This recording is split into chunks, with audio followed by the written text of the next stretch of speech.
Hello everyone, here is Raman Sharma as an IELTS trainer. मैं हर रोज़ YouTube channel ਦੇ ਉੱਤੇ ਇੱਕ ਕੋਈ ਵੀਡੀਓ ਆਇਲਸ ਨਾਲ ਜੁੜੇ ਮੋਡਿਊਲ ਦੀ ਬਣਾ ਕੇ ਡੇਲੀ ਅਪਲੋਡ ਕਰਦਾ ਤੇ ਬਹੁਤ ਸਾਰੇ ਬੱਚਿਆਂ ਦੇ ਡਾਊਟਸ ਨੇ ਜਿਹੜੇ ਉਹਨਾਂ ਵੀਡੀਓਜ਼ ਤੋਂ ਕਲੀਅਰ ਹੋ ਰਹੇ ਆ। ਤੇ ਜੋ ਅੱਜ ਦੀ ਮੈਂ ਵੀਡੀਓ ਬਣਾਉਣ ਲੱਗਿਆ ਬੱਚੇ, that is called a writing task. ਤੇ ਅੱਜ ਰਾਈਟਿੰਗ ਟਾਸਕ 2 ਦੀ ਗੱਲ ਨਹੀਂ ਕਰ ਰਿਹਾ, ਅੱਜ ਰਾਈਟਿੰਗ ਟਾਸਕ 1 ਪੜਾਉਂਗਾ।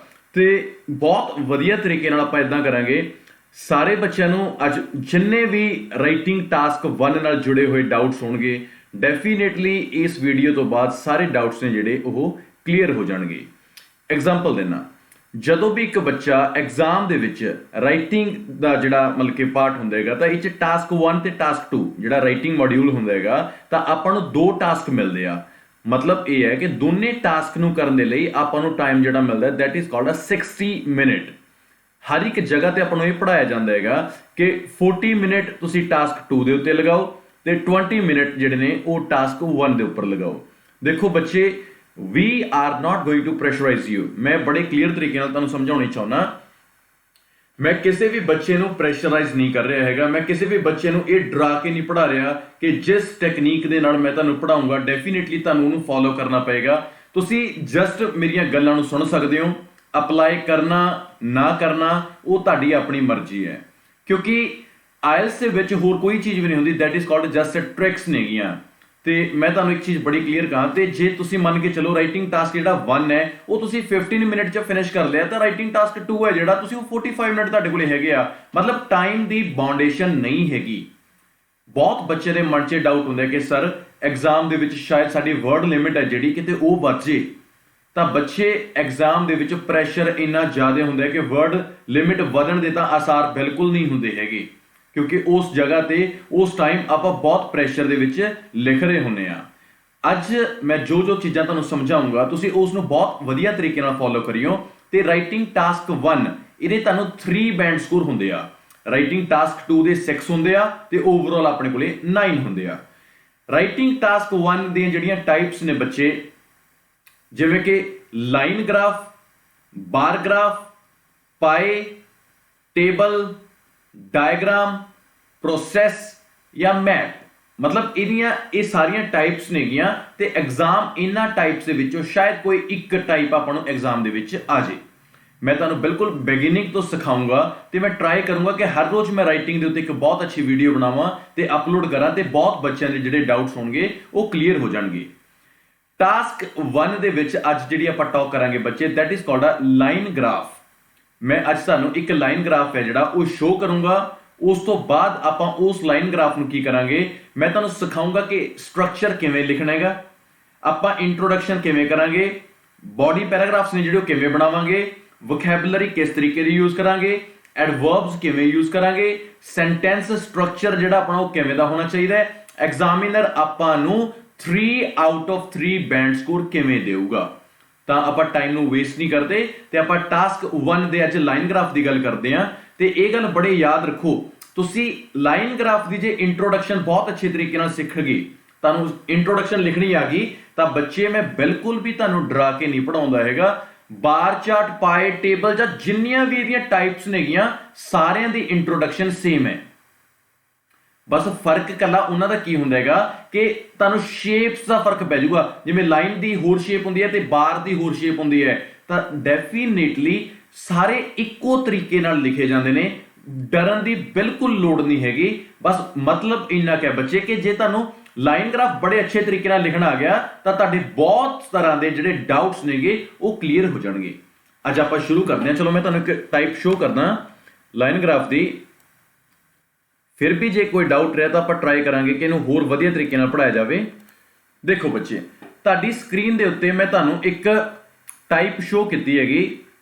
ਇਹਦਾ ਨਾਮ ਜੋ ਆਪਾਂ ਸਟੇਟਮੈਂਟ ਆਪਾਂ ਨੂੰ ਐਗਜ਼ਾਮ ਦੇ ਵਿੱਚ ਮਿਲ ਰਹੀ ਹੈਗੀ ਉਹਦਾ ਨਾਮ ਹੈਗਾ ਦ line graph below shows the household recycling rates in 3 different countries between 2005 and 2015। ਮਤਲਬ ਕੀ ਹੈ, ਜਦੋਂ ਆਪਾਂ ਨੂੰ ਗ੍ਰਾਫ ਆ ਗਿਆ ਤੇ ਗ੍ਰਾਫ ਨੂੰ ਕਿਵੇਂ ਆਪਾਂ ਇਹਨੂੰ ਐਗਜ਼ਾਮਿਨ ਕਰਦੇ ਹੁੰਦੇ ਆ ਤੇ ਕਿਸ ਤਰੀਕੇ ਨਾਲ ਆਪਾਂ ਲਿਖਦੇ ਆਂਗੇ।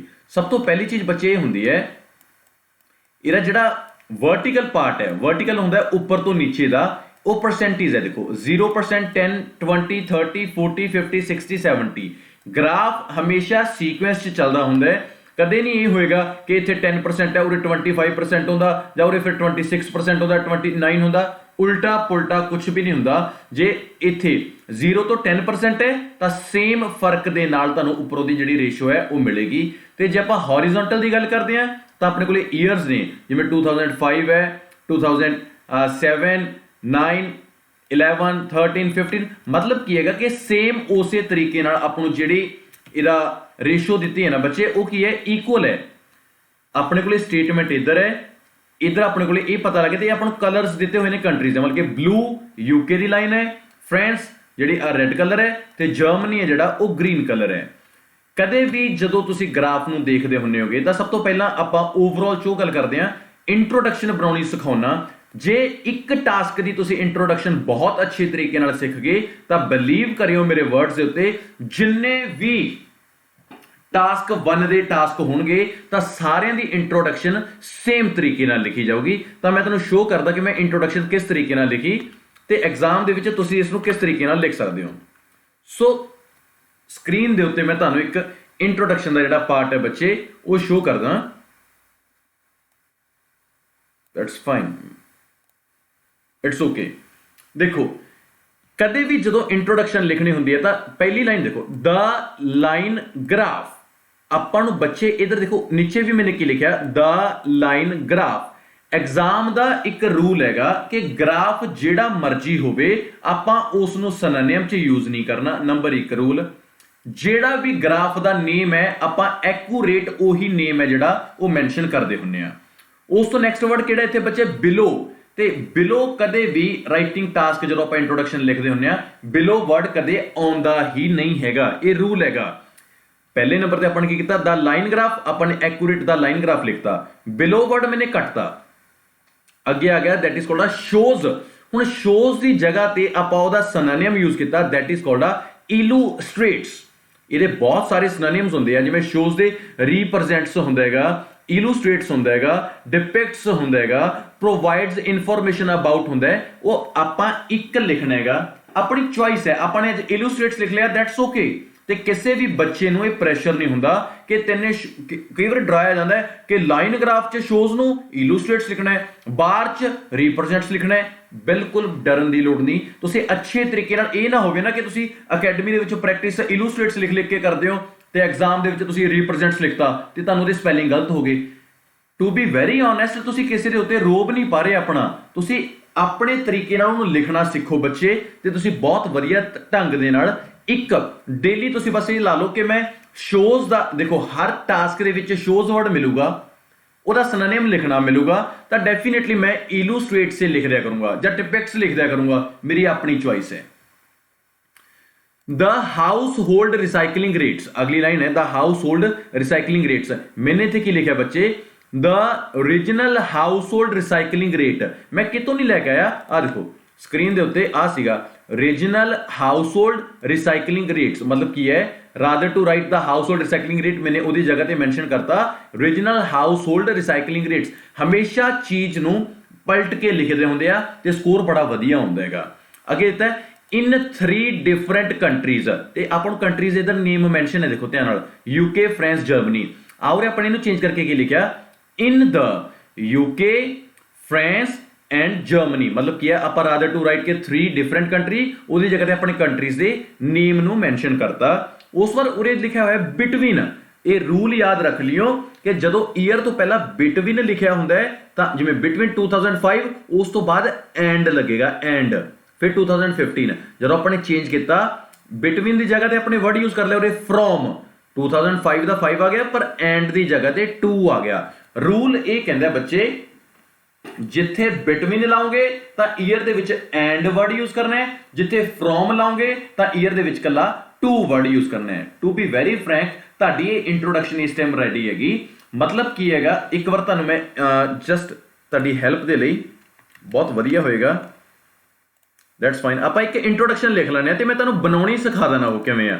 मतलब आपां की करदे आ, the line graph below shows the interest of people in games from 2005 to 2015। ਮੰਨ ਕੇ ਚਲੋ ਬੱਚੇ ਐਗਜ਼ਾਮ ਦੇ ਵਿੱਚ ਆਪਾਂ ਨੂੰ ਇੱਕ ਐਵੇਂ ਦੀ ਇੰਟਰੋਡਕਸ਼ਨ ਆ ਗਈ ਤੇ ਆਪਾਂ ਉਸ ਨੂੰ ਕਿਵੇਂ ਲਿਖਣਾ ਹੈਗਾ। ਦੇਖੋ ਮੈਂ ਤੁਹਾਨੂੰ ਸਾਰਿਆਂ ਨੂੰ ਪਹਿਲਾਂ ਸਮਝਾ ਕੇ ਹਟਿਆ ਕਿ ਗ੍ਰਾਫ ਦਾ ਨੇਮ ਸੇਮ ਦਾ ਸੇਮ, ਦਾ ਲਾਈਨ ਗ੍ਰਾਫ ਕੋਈ ਚੇਂਜ ਨਹੀਂ ਕੀਤਾ ਮੈਨੇ। ਉਸ ਵਾਰ ਬਿਲੋ ਵਰਡ ਹੈ ਜਿਹੜਾ ਮੈਂ ਯੂਜ਼ ਨਹੀਂ ਕਰਦਾ। ਸ਼ੋਜ਼ ਦਾ ਸਿਨੋਨਿਮ ਕੀ ਹੈ? ਦਾ ਲਾਈਨ ਗ੍ਰਾਫ ਇਲੂਸਟ੍ਰੇਟਸ। मैं अपनी मर्जी है, मैं इलूस्ट्रेट्स लिखा, डिपिक्ट्स लिखा, मेरी चॉइस है। द इंटरेस्ट मन के चलो द ਨੂੰ ਮੈਂ ਦਾ ਲਿਖ ਲਾ। ਇੰਟਰਸਟ ਕਈ ਵਾਰ ਕੀ ਹੁੰਦਾ ਹੈ, ਬਹੁਤ ਬੱਚਿਆਂ ਨੂੰ ਸਾਰੇ ਵਰਡਸ ਦੇ ਸਿਨੋਨਿਮ ਨਹੀਂ ਆਉਂਦੇ। ਗਲਤ ਲਿਖਣ ਦੀ ਬਜਾਏ ਤੁਸੀਂ ਇੱਕ ਅੱਧੇ ਵਰਡ ਨੂੰ ਸੇਮ ਵੀ ਲਿਖ ਸਕਦੇ ਹੋ, ਐਗਜ਼ਾਮ 'ਚ ਗਲਤ ਨਹੀਂ ਹੁੰਦਾ, ਪਰ ਸਾਰਿਆਂ ਨੂੰ ਨਹੀਂ। ਹੁਣ ਦ ਇੰਟਰਸਟ ਲਿਖ ਲਿਆ। ਆਫ ਜਿੱਥੇ ਪੀਪਲ ਲਿਖਿਆ ਬੱਚੇ ਇੰਡੀਵਿਜੂਅਲਸ। ਇਨ ਉਹਦੇ ਗੇਮਸ ਲਿਖਿਆ ਸਪੋਰਟਸ। फ्रॉम लिखे बिटवीन, जे उरे बिटवीन होता तो फ्रॉम उल्ट हो जाता है। 2005 का 2005, बस जे बिटवीन है तो एंड आ जाएगा 2015। This is called the introduction. ताड़ी ये इंट्रोडक्शन कदे भी गलत नहीं जाती, बस याद रखो इसनू नेम कदे चेंज ना करो। शोज का सिनोनिम देख लो, अगे जेडे एक दो वर्ड ने सिनोनिम देख लो, फ्रॉम की जगह बिटवीन या बिटवीन की जगह फ्रॉम, बस इन्ना का रूल है, that is called a introduction. Task का रूल चेंज हो गया, ये गल याद रखो। सब तो पहला ठीक है इंट्रोडक्शन आप यूज कर देंगे, उस तो बाद ओवरऑल आप लिखा करते सी, रूल खत्म हो गया। क्रॉस नवा रूल की कहता है बच्चे, ओवरऑल नहीं लिखना। अगे बॉडी 1 बॉडी 2 ते अगे ओवरऑल, ते इस दे विच कंक्लूजन कदे भी नहीं हुंदा हैगा। ठीक है, हुण इंट्रोडक्शन आपां ने की करिया बच्चे, ध्यान नाल देखो, इत्थे इंट्रोडक्शन आपां ने इहदी लिख ली। उस तो बाद हुण आपां ने की लिखना है, बॉडी 1 लिखना हैगा ते फिर आपां बॉडी 2 लिखांगे। हुण गौर नाल देखो, मैं तुहानूं एक बार इहनूं शो करदा। अपने कोले ग्राफ ए है, हुण अपने कोले दो चॉइसिस ने। देखो जां तां ए करो, यूके नूं एक लाइन च लिख दो, फ्रांस नूं एक लाइन च लिख दो, मतलब कि एक पैरे दे विच, सॉरी लाइन कह गया, यूके नूं एक पैरे दे विच लिख दो, फ्रांस ਨੂੰ ਇੱਕ ਪੈਰੇ ਦੇ ਵਿੱਚ ਲਿਖ ਦੋ, ਜਰਮਨੀ ਨੂੰ ਇੱਕ ਪੈਰੇ ਦੇ ਵਿੱਚ ਲਿਖ ਦੋ। ਬਹੁਤ ਬੱਚਿਆਂ ਨੂੰ ਇਹ ਲੱਗਦਾ ਕਿ ਸਾਰੇ ਤਾਂ BP 3 ਬਣ ਗਏ। ਨੋ ਵਰੀ, ਫਿਰ ਕੀ ਆ, ਜਾਂ ਤਾਂ ਆਪਾਂ ਨੂੰ ਕਿਤੇ ਰਿਸਟ੍ਰਿਕਸ਼ਨਸ ਦਿੱਤੀਆਂ ਹੋਣ ਕਿ ਤੁਸੀਂ ਕੱਲੇ BP 2 ਬਣਾ ਸਕਦੇ ਹੋ। ਆਪਾਂ ਨੂੰ ਜਸਟ ਰਿਸਟ੍ਰਿਕਸ਼ਨ ਇੱਕ ਹੈ ਕਿ 150 ਵਰਡ, ਤੁਹਾਡੇ 160 ਜਾਂ 165 ਵੀ ਹੋ ਗਏ, ਕੋਈ ਵਰੀ ਨਹੀਂ ਹੈਗਾ। ਪਰ ਹੈਲਪਿੰਗ ਵਰਬ ਕਦੇ ਵੀ ਗਿਣੇ ਨਹੀਂ ਜਾਂਦੇ ਹੁੰਦੇ, ਇਹ ਰੂਲ ਹੈਗਾ। ਕਿਤੇ ਇਜ਼ਐਮਆਰ ਨੂੰ ਵੀ ਗਿਣੋ, ਇਹ ਤਾਂ ਬਹੁਤ ਜ਼ਿਆਦਾ ਵਰਡਸ ਹੋ ਜਾਣਗੇ।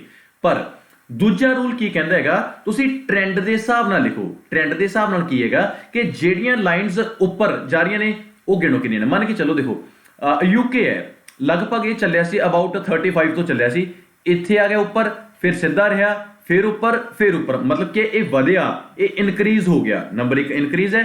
ਜਰਮਨੀ ਲਗਭਗ 20 ਤੋਂ ਚੱਲਿਆ ਸੀ, ਇਹ ਤਾਂ ਲਗਾਤਾਰ ਉੱਪਰੇ ਜਾ ਰਿਹਾ, ਇਸ ਦਾ ਕੋਈ ਚੇਂਜ ਨਹੀਂ ਹੈਗਾ, ਮਤਲਬ ਕਿ ਦੋਨੇ ਵਧੇ ਆ, 2 ਇਨਕਰੀਜ਼ ਹੋ ਗਏ। ਫਰਾਂਸ 50 ਤੇ ਸੀ, 50 ਤੇ ਸੀਗਾ, ਡਾਊਨ ਆ ਗਿਆ 30 ਤੇ, ਲਾਸਟ ਈਅਰ ਹੈਗਾ 40 ਤੇ, ਮਤਲਬ ਕਿ ਡਿਕਰੀਜ਼।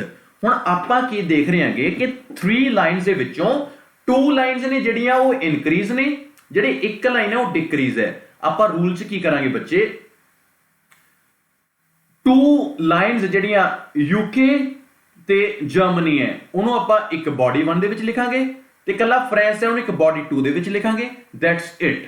ਤੇ ਹੁਣ ਇਹਨੂੰ ਲਿਖਣ ਦਾ ਤਰੀਕਾ ਤੇ ਆਪਾਂ ਕਿਹੜੀਆਂ ਚੀਜ਼ਾਂ ਸਮਝ ਕੇ ਲਿਖ ਸਕਦੇ ਹਾਂ। ਹੁਣ ਧਿਆਨ ਨਾਲ ਦੇਖੋ ਗ੍ਰਾਫ ਕਿਵੇਂ ਦਿਖਦਾ ਹੁੰਦਾ ਹੈ। ਜਰਮਨੀ ਗ੍ਰੀਨ ਹੈ, ਲਗਭਗ 20 ਤੋਂ ਚੱਲਿਆ, ਕੋਈ ਇਹ 'ਚ ਕੁਝ ਨਹੀਂ ਹੈਗਾ, ਸਿੱਧਾ ਇਨਕਰੀਜ਼ ਹੋ ਗਿਆ। ਹੋਰ ਲਗਭਗ ਫਰਾਂਸ ਨੂੰ ਇਹਨੇ 2009 ਦੇ ਵਿੱਚ ਫਰਾਂਸ ਨੂੰ ਕੱਟਿਆ, ਲਗਾਤਾਰ ਬਸ ਇਹਦਾ ਉੱਪਰ ਜਾਂਦਾ ਰਿਹਾ, ਕੁਝ ਵੀ ਨਹੀਂ ਚੇਂਜ ਇਸ ਤਾਂ।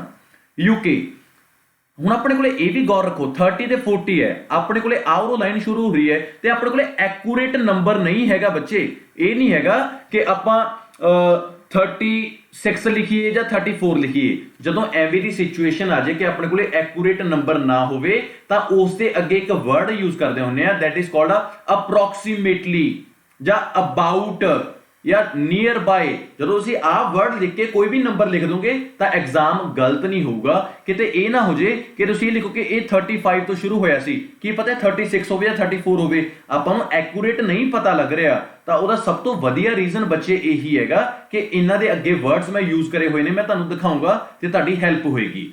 ਚਲੋ ਆਪਾਂ ਹੁਣ ਸ਼ੋ ਕਰਦੇ ਹਾਂ ਇਹਨੂੰ, ਗ੍ਰਾਫ ਨੂੰ। ਬਸ ਇਹ ਦੇਖ ਲਓ इत्थों चलिया 7 तक की हो गया 40 ते पहुंचया, 9 तक बिल्कुल स्ट्रेट रहा, फिर इनक्रीज होया, फिर इनक्रीज होया ते लगभग 60 तक पहुंच गया। चलो हुण आपां बॉडी पैराग्राफ 1 दे विच की करांगे, यूके ते जर्मनी नूं एक पैरे दे विच लिखांगे, फ्रांस नूं एक पैरे दे विच लिखांगे, लाइक एज दिस। देखो मैं तुहानूं शो करदा, आई होप कि तुहानूं समझ आएगा तो बहुत वधिया तरीके नाल तुसीं इसनूं करोगे। दैट्स फाइन, लिखिया मैंने बॉडी 1।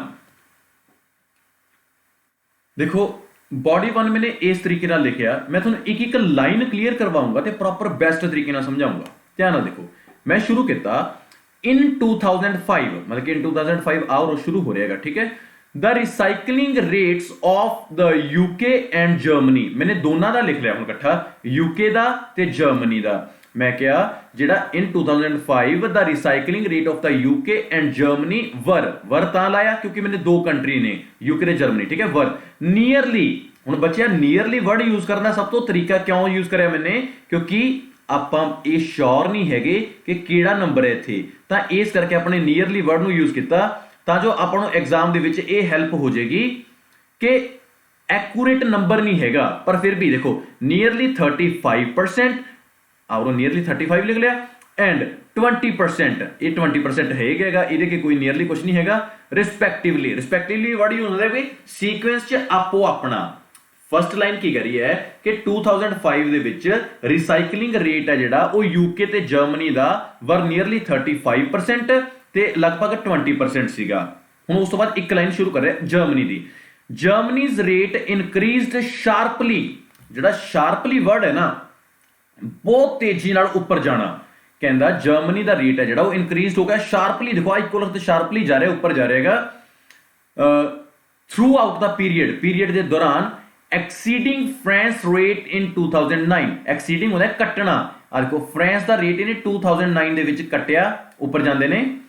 उस बाद की करिया France rate in 2009 and reaching almost 60% in the end of the period. हुण ध्यान नाल देखो बच्चे, ये 60 ते टच नहीं हुई लाइन, उरे कमी है ना, इस करके वर्ड जिहड़ा यूज कर लिया ऑलमोस्ट, लगभग। जे ये लिखता ना एंड रीचिंग 60%, बिल्कुल गलत हो जाना क्योंकि 60 ਤੇ ਤਾਂ ਪਹੁੰਚਿਆ ਨਹੀਂ ਹੈਗਾ, ਤਾਂ ਇਸ ਕਰਕੇ ਇਹ ਐਵੇਂ ਦੇ ਵਰਡਸ ਨੇ ਜਿਵੇਂ ਆਲਮੋਸਟ ਹੈ ਤਾਂ ਇਹਦਾ ਮਤਲਬ ਹੁੰਦਾ ਕਿ ਲਗਭਗ ਨੇੜੇ ਤੇੜੇ, ਠੀਕ ਹੈ। ਆਪਾਂ ਇੱਥੇ ਤੱਕ ਇਹਨੂੰ ਕੀਤਾ, ਇਹ ਜਰਮਨੀ ਨੂੰ ਕਲੀਅਰ ਕਰਤਾ। ਇਨ ਦਾ ਮੇਨ ਟਾਈਮ ਹੁੰਦਾ ਉਸੇ ਸਮੇਂ ਦੇ ਵਿੱਚ the percentage of recycled waste in UK grew to 40% in 2007। ਜਿਹੜੀ यूके ਸੀਗਾ ਉਹ 2007 ਦੇ ਵਿੱਚ, ਆ ਦੇਖੋ ਉਰੋਂ ਵੱਧ ਰਿਹਾ ਨਾ, ਇਹ 40 ਤੇ ਪਹੁੰਚ ਗਿਆ 2007 ਦੇ ਵਿੱਚ, ਇਹ 40 ਤੇ ਰੀਚ ਕਰ ਗਿਆ। ਐਂਡ ਦੈਨ ਰਿਮੇਨਡ ਸਟੱਡੀ ਅੰਟਿਲ 2009, ਤੇ 2009 ਤੱਕ, ਇਹ 2009 ਤੱਕ ਸਟੱਡੀ ਰਿਹਾ। ਸਟੱਡੀ ਹੁੰਦਾ ਬਿਲਕੁਲ ਸਿੱਧਾ, ਇੱਥੇ ਤੱਕ ਆਪਣਾ ਕਲੀਅਰ ਹੋ ਗਿਆ। ਕਦੇ ਵੀ ਕੋਈ ਜਗ੍ਹਾ ਨੂੰ ਕੱਟ ਕੇ ਨਾ ਜਾਈਓ, ਸਟੈਪ ਬਾਈ ਸਟੈਪ ਚੱਲਿਓ ਤੇ ਬਹੁਤ ਅੱਛੇ ਤਰੀਕੇ ਨਾਲ ਕਲੀਅਰ ਹੋਊਗਾ। ਡਿਊਰਿੰਗ 2009 to 11, 9 ਤੋਂ 11 ਮਤਲਬ ਕਿ 9 ਆ ਰਿਹਾ, 11 ਆ ਰਿਹਾ, ਹੁਣ ਇਹ ਵਧਿਆ ਦੇਖੋ ਆ ਰਿਹਾ 9 to 11, it experienced a rapid surge to more than 50%। ਇਹ ਕੀ ਹੋਇਆ ਦੇਖੋ, ਇਹ more than 50, अब 50 ਤਾਂ ਉਰੇ ਸੀਗਾ, ਇਹ 50 ਤੋਂ ਵੀ more than 50 ਪਹੁੰਚ ਗਿਆ 11 ਚ। and continued with a gradual increase to 60% in 2015, ਤੇ ਐਂਡ ਪੂਰਾ ਇਨਕਰੀਜ਼ ਹੁੰਦਾ ਹੁੰਦਾ ਇਹ ਲਗਭਗ ਕੀ ਹੋਇਆ, ਇਹ 60% ਤੇ ਰੀਚ ਕਰ ਗਿਆ 2015 ਦੇ ਵਿੱਚ। ਤੁਸੀਂ ਇਹ ਦੇਖੋ ਕਿ ਜਿੱਥੇ ਜਿੱਥੇ ਸਟੈਪ ਆਇਆ ਆਪਾਂ ਉੱਥੇ ਉੱਥੇ ਤੱਕ ਲਿਖਿਆ। ਪਹਿਲਾਂ 5 ਤੋਂ 7 ਤੱਕ ਲਿਖਿਆ, 7 ਤੋਂ 9 ਤੱਕ ਲਿਖਿਆ, 9 ਤੋਂ 11 ਤੱਕ ਲਿਖਿਆ, 11 ਤੋਂ 15 ਤੱਕ ਲਿਖਿਆ। ਮਤਲਬ ਸਟੈਪ ਬਾਈ ਸਟੈਪ ਚੱਲੋਗੇ ਤਾਂ ਐਗਜ਼ਾਮ ਬਹੁਤ ਅੱਛੇ ਤਰੀਕੇ ਨਾਲ ਕਲੀਅਰ ਹੋਊਗਾ। ਤੇ ਤੁਸੀਂ ਕੋਈ ਵੀ ਜਿਹੜਾ ਇਹਦਾ ਟ੍ਰੈਂਡ ਚੇਂਜ ਹੋਇਆ, ਜੇ ਤੁਸੀਂ ਉਸ ਨੂੰ ਸਕਿਪ ਕਰੋਗੇ ਤੁਹਾਡੇ ਬੈਂਡ ਸਕੋਰ ਡਿਡਕਟ ਹੋਣਗੇ, ਤਾਂ ਇਹਨੂੰ ਸਕਿਪ ਨਹੀਂ ਕਰੀਦਾ ਹੁੰਦਾ। That is called our body paragraph 1, ਜਿਹ ਚ ਆਪਾਂ ਨੇ ਦੋ ਟ੍ਰੈਂਡ ਜਿਹੜੇ ਨੇ ਉਹ ਮਿਕਸ ਕੀਤੇ ਆ। ਹੁਣ ਜਿਹੜਾ ਫਰਾਂਸ ਰਹਿ ਗਿਆ ਬੱਚੇ, ਉਹ ਨੈਕਸਟ ਚ ਆਪਾਂ ਇਹਨੂੰ ਕਰਦੇ ਹਾਂ। ਦੇਖੋ France, in early 2005 the recycling rate of France was the highest among these three countries। ਇਹਨਾਂ ਤਿੰਨਾਂ ਕੰਟਰੀਜ਼ ਦੇ ਵਿੱਚੋਂ 2005 ਦੇ ਵਿੱਚ ਜਿਹੜਾ ਫਰਾਂਸ ਦਾ ਰੇਟ ਸੀ ਉਹ ਲਗਭਗ 50% ਸੀ, ਤੇ ਇਹਨਾਂ ਦੋਨਾਂ ਤੋਂ ਤਾਂ ਉੱਪਰ ਹੈ ਨਾ, ਕਿ ਇਹ ਤਿੰਨਾਂ ਕੰਟਰੀਜ਼ ਦੇ ਵਿੱਚ ਇਹ ਸਭ ਤੋਂ ਉੱਪਰ ਸੀਗਾ। however it dramatically declined, ਇਹ ਲਗਾਤਾਰ ਡਿੱਗਦਾ ਗਿਆ, ਕਹਿੰਦਾ dramatically declined ਦਾ ਮਤਲਬ ਹੈ ਕੰਟੀਨਿਊਸਲੀ ਡਿਕਲਾਈਨ ਹੋਣਾ, to 30% in 2013। ਦੇਖੋ ਇੱਥੋਂ ਚੱਲਿਆ ਲਗਾਤਾਰ ਡਿਕਲਾਈਨ ਹੁੰਦਾ ਹੁੰਦਾ 2013 ਦੇ ਵਿੱਚ ਕਿੱਥੇ ਪਹੁੰਚ ਗਿਆ ਬੱਚੇ, 30% ਤੇ ਆਪਾਂ ਨੇ ਵੀਰੇ ਲਿਖਿਆ 30% in 2013। then ਉਸ ਤੋਂ ਬਾਅਦ there was a growth of 10% in 2015। देखो इस जगह तो 13 तो लेके 15 तक 10% ग्रोथ होगी, ये ऊपर चल गया, ठीक है। बट पर France recycling rate was the lowest in the end of the period. पर ਜਿਹੜਾ फ्रांस ਦਾ ਜਿਹੜਾ ਰੇਟ ਸੀਗਾ ਉਹ ਲੋਐਸਟ ਸੀਗਾ ਐਂਡ ਆਫ ਦਾ ਪੀਰੀਅਡ। ਬਾਕੀ ਸਾਰਿਆਂ ਤੋਂ ਦੇਖੋ ਇਹ ਲੋਐਸਟ ਆ ਗਿਆ, 50% ਤੇ ਸੀਗਾ, 13 ਤੱਕ ਇਹ ਡਰਾਮੈਟਿਕਲੀ ਡਿਕਲਾਈਨ ਹੋਇਆ, ਉਸ ਤੋਂ 10% ਦਾ ਇਹ ਚ ਵਾਧਾ ਵੀ ਹੋਇਆ, ਪਰ ਫਿਰ ਵੀ ਇਹ ਲੋਐਸਟ ਪੀਰੀਅਡ ਸੀਗਾ। ਇਹ ਆਪਣਾ ਬਾਡੀ ਪੈਰਾਗ੍ਰਾਫ ਸੀਗਾ ਜਿਹੜਾ ਉਹ 2 ਸੀਗਾ। ਆਪਾਂ ਇੰਟਰੋਡਕਸ਼ਨ ਦੇਖੀ, ਬਾਡੀ 1 ਚ ਆਪਾਂ ਨੇ ਯੂਕੇ ਤੇ ਜਰਮਨੀ ਲਿਖਿਆ, ਬਾਡੀ 2 ਦੇ ਵਿੱਚ ਆਪਾਂ ਨੇ ਫਰਾਂਸ ਲਿਖਿਆ, ਤੇ ਲਾਸਟ ਤੇ ਜਿਹੜਾ ਵਰਡ ਰਹੇਗਾ ਦੈਟ ਇਜ਼ ਕਾਲਡ ਬੱਚੇ ਓਵਰਆਲ। ਤੇ ਇਹ ਗੱਲ ਯਾਦ ਰੱਖੋ, ਓਵਰਆਲ ਹਮੇਸ਼ਾ ਲਾਸਟ ਤੇ ਲਿਖਣਾ, ਇਹ ਨਵਾਂ ਟ੍ਰੈਂਡ ਹੈ। ਇੰਟਰੋਡਕਸ਼ਨ ਤੋਂ ਬਾਅਦ ਨਹੀਂ ਲਿਖਣਾ, ਇੰਟਰੋਡਕਸ਼ਨ ਤੋਂ ਬਾਅਦ ਬਾਡੀ 1 ਬਾਡੀ 2 ਹੁਣ ਓਵਰਆਲ। ਤੇ ਓਵਰਆਲ ਲਿਖਣ ਦੇ ਲਈ ਮੈਂ ਤੁਹਾਨੂੰ ਇਹ ਵੀ ਚੀਜ਼ਾਂ ਮੈਂਸ਼ਨ ਕਰਦਾ, ਦੈਟਸ ਫਾਈਨ। ਇਹ ਆ ਗਿਆ ਆਪਣਾ ਓਵਰਆਲ। ਹੁਣ ਇਹ ਦਿਮਾਗ 'ਚ ਰੱਖਿਓ ਆਪਣੇ ਕਿ ਜਦੋਂ ਵੀ ਓਵਰਆਲ ਲਿਖਣਾ ਹੈਗਾ, ਨੰਬਰ 1 ਨਾ ਕੋਈ ਪਰਸੈਂਟੇਜ ਮੈਂਸ਼ਨ ਕਰਨੀ, ਨਾ ਕੋਈ ਡੇਟ ਮੈਂਸ਼ਨ ਕਰਨੀ, ਨਾ ਕੋਈ ਡਾਟਾ ਮੈਂਸ਼ਨ ਕਰਨਾ, ਕੁਛ ਵੀ ਨਹੀਂ। ਤੇ ਇਹ 'ਚ ਕਨਕਲੂਜਨ ਤਾਂ ਹੁੰਦਾ ਹੀ ਨਹੀਂ ਹੈਗਾ। ਦੇਖੋ ਮੈਂ ਇਹਨੂੰ ਕਿਵੇਂ ਲਿਖਿਆ, the recycling rates of the UK and Germany. देखो यूके ते Germany showed an upward trend. देखो ये दोनों ने अपवर्ड ट्रेंड है जिहड़ा वो शो किया। देखो अपवर्ड तो पहला मैंने एन यूज करा क्योंकि वॉवल है, ठीक है। ट्रेंड 2 कंट्रीज का आपां ने ये लिखता, उस तो लिखा मैंने वाइल। वाइल उदों यूज कर रहे हैं जब वाइल, हाउएवर, वाइल्स्ट ਜਾਂ ऑन द अदर हैंड ਜਦੋਂ ਆਪਾਂ ਦੂਜੇ ट्रेंड की गल करांगे। The percentage of recycled waste in France experienced a downward trend। उरे n downward नहीं लाया ना, क्योंकि ਜਿਹੜਾ d है that is not a vowel, ठीक है। ਤਾਂ ਇਸ ਕਰਕੇ a ਲਿਖਿਆ, मतलब क्योंकि ਜਿਹੜਾ percentage of recycled waste है France ਦਾ ਉਹ downward ਆਇਆ। ਦੋਨਾਂ ਨੇ upward ਕੀਤਾ, ਇੱਕ ਨੇ downward ਕੀਤਾ, that's it। ਕੋਈ ਮੈਂ ਡਾਟਾ ਨਹੀਂ ਮੈਂਸ਼ਨ ਕੀਤਾ, ਕੋਈ ਕੁਝ ਨਹੀਂ ਕੀਤਾ, ਬਸ ਅਪਵਰਡ ਟ੍ਰੈਂਡ ਤੇ ਡਾਊਨਵਰਡ ਟ੍ਰੈਂਡ ਦਾ ਮਤਲਬ ਕੀ ਹੋ ਗਿਆ, ਉਹਨਾਂ ਨੇ ਉੱਪਰਲਾ ਟ੍ਰੈਂਡ, ਉਹਨਾਂ ਨੇ ਨਿਚਲਾ ਟ੍ਰੈਂਡ। ਤਾਂ ਮੁੱਕਦੀ ਗੱਲ ਕੀ ਹੈ, ਆਪਾਂ ਇਸ ਟਾਈਮ ਕੀ ਕੀਤਾ ਬੱਚੇ, ਅੱਜ ਦੇ ਜਿਹੜਾ ਆਪਾਂ ਰਾਈਟਿੰਗ ਟਾਸਕ ਦੇਖਿਆ ਸੀਗਾ 150 ਵਰਡ ਦੀ ਲਿਮਿਟ ਸੀ, ਠੀਕ ਹੈ। ਇੰਟਰੋਡਕਸ਼ਨ ਮੈਂ ਤੁਹਾਨੂੰ ਇੱਕ ਦੀ ਸਿਖਾਈ ਹੈ ਇਕੱਲੇ ਲਾਈਨ ਗ੍ਰਾਫ ਦੀ, ਤੁਸੀਂ ਇਹਨੂੰ ਸਾਰੇ ਗ੍ਰਾਫ ਦੇ ਵਿੱਚ ਅਪਲਾਈ ਕਰ ਲਿਓ, ਜਿਹੜਾ ਮਰਜ਼ੀ ਗ੍ਰਾਫ ਤੁਹਾਨੂੰ ਆਉਂਦਾ ਹੈ ਤੁਸੀਂ ਉਹ 'ਚ ਅਪਲਾਈ ਕਰਿਓ ਤੇ ਟੇਸਟ ਹੈ ਜਿਹੜਾ ਉਹ ਬਹੁਤ ਵਧੀਆ ਹੋਊਗਾ। ਇੰਟਰੋਡਕਸ਼ਨ ਤੋਂ ਬਾਅਦ ਬਾਡੀ 1 ਮੈਨੇ ਲਿਖਿਆ, ਬਾਡੀ 2 ਲਿਖਿਆ, ਜੇ ਲੋੜ ਪੈ ਗਈ ਤੁਸੀਂ ਆਪਦਾ ਬਾਡੀ 3 ਵੀ ਲਿਖ ਲਓ, ਕਿਸੇ ਨੂੰ ਕੋਈ ਪ੍ਰੈਸ਼ਰ ਨਹੀਂ ਹੈਗਾ। ਲਾਸਟ ਤੇ ਮੈਨੇ ਓਵਰਆਲ ਲਿਖਿਆ। ਬਹੁਤ ਬੱਚੇ ਡਰਦੇ ਹੋਏ, ਵਰਡ ਲਿਮਿਟ ਤੋਂ ਡਰਦੇ ਹੋਏ ਬਹੁਤ ਘੱਟ ਲਿਖ ਕੇ ਆਉਂਦੇ ਨੇ, ਤੇ ਜਿੰਨਾ ਘੱਟ ਲਿਖ ਕੇ ਆਉਂਦੇ ਨੇ ਫਿਰ ਉਸ ਤਰੀਕੇ ਨਾਲ ਉਹਨਾਂ ਦੇ ਬੈਂਡ ਸਕੋਰ ਵੀ ਆਉਂਦੇ ਹੈਗੇ। ਤਾਂ ਜੇ ਇਹ ਵੀਡੀਓ ਤੁਹਾਨੂੰ ਬਹੁਤ ਅੱਛੀ ਲੱਗੀ ਤਾਂ ਜੋ ਵੀ ਤੁਹਾਡੇ ਕਮੈਂਟਸ ਹੁੰਦੇ ਹੈਗੇ ਤੁਸੀਂ ਸਾਨੂੰ ਇਹ ਸਾਡੇ ਨੰਬਰ ਦੇ ਉੱਤੇ ਜਸਟ ਵੇਟ, ਮੇਰਾ ਇਹ ਪਰਸਨਲ ਨੰਬਰ ਹੈ ਬੱਚੇ, ਇਹ ਮੇਰੇ ਕੋਲੇ ਹੁੰਦਾ ਹਮੇਸ਼ਾ, ਤੁਸੀਂ WhatsApp ਕਰਕੇ ਸਾਨੂੰ ਤੁਹਾਡੇ ਰਿਵਿਊ ਦੇ ਸਕਦੇ ਹੋ। ਕੋਈ ਵੀ ਤਰ੍ਹਾਂ ਦੀ ਤੁਹਾਨੂੰ ਕੋਈ ਵੀ ਵੀਡੀਓ ਦੀ ਲੋੜ ਹੈਗੀ ਤਾਂ ਤੁਸੀਂ ਉਹ ਵੀ ਮੰਗ ਸਕਦੇ ਹੋ, ਮੈਂ ਟਰਾਈ ਕਰੂੰਗਾ ਇਮੀਡੀਏਟਲੀ ਮੈਂ ਤੁਹਾਡੇ ਲਈ ਉਹ ਬਣਾ ਕੇ ਆਵਾਂ। ਤੇ ਐਗਜ਼ਾਮ ਕਰਨ ਤੋਂ ਪਹਿਲਾਂ ਤੁਸੀਂ ਇਹਨਾਂ ਵੀਡੀਓਜ਼ ਨੂੰ ਦੇਖੋ ਤੇ ਤੁਸੀਂ ਫਸਟ ਅਟੈਂਪਟ ਦੇ ਵਿੱਚ ਆਪਣਾ ਸਕੋਰ ਹੈ ਜਿਹੜਾ ਉਹ ਬਹੁਤ ਅੱਛੇ ਤਰੀਕੇ ਨਾਲ ਲੈ ਕੇ ਜਾਓ। ਸੋ ਥੈਂਕ ਯੂ ਵੈਰੀ ਮੱਚ। ਇਹਨਾਂ ਸ਼ਬਦਾਂ ਨਾਲੇ ਮੈਂ ਜੋ ਵੀਡੀਓ ਇਹਨੂੰ ਬੰਦ ਕਰਦਾ। ਸੋ ਤੁਹਾਨੂੰ ਬਹੁਤ ਪਸੰਦ ਆਏਗੀ ਤੇ ਤੁਹਾਨੂੰ ਹੈਲਪਫੁਲ ਵੀ ਹੋਏਗੀ। ਜੇ ਹੈਲਪਫੁਲ ਹੋਏਗੀ ਤਾਂ ਅਗਲੀਆਂ ਮੇਰੀਆਂ ਵੀਡੀਓਜ਼ ਇਸ ਤੋਂ ਵਧੀਆ ਪੜਾਉਂਗਾ ਤੇ ਹੋਰ ਜ਼ੋਰ ਲਾ ਕੇ ਪੜਾਉਂਗਾ। So thank you very much, good luck for your exam, best wishes by Raman's IELTS. Thank you so much.